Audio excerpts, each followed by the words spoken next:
One of the main types of cooking methods that I always like to talk about are the moist methods of cooking. So those are going to include our boiling and blanching. Now basically with boiling, that's a pretty common one. You're just immersing that food or sometimes even beverages in that boiling liquid, getting it to that certain correct cooking point, usually at least at that 200 degrees to make sure that that is at the proper temperature, and then using that to cook either vegetables or making pasta. Now with blanching, basically what this is a special type of boiling where it's a very quick boil, and then the product, usually vegetables, are taken out and placed in an ice bath to stop the cooking process and to preserve some extra nutrients. Now with broiling, this is a dry method of cooking, and really what the difference between those is there's not any additional oils or waters to moisten the food as it goes in.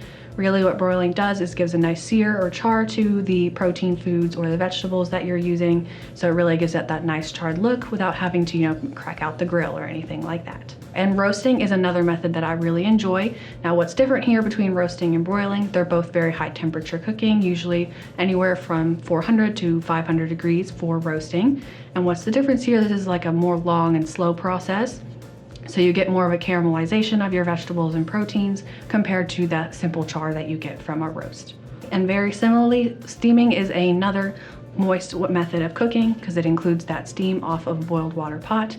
Now you can do this lots of different ways. Most of the time it just uses a colander or a steaming basket over top a container of boiling water, usually just a stock pot. And what that does is it cooks through the evaporation of heat from that steam and creates a nice tender but still crunchy vegetable, or even some dumplings or rices to use as well. Now sauteing, this is technically also a dry method of cooking. Now with oils, usually that's kind of what sauteing basically is cooking in a pan with a small amount of oil to either just soften a food item or really get it a little bit charred or browned.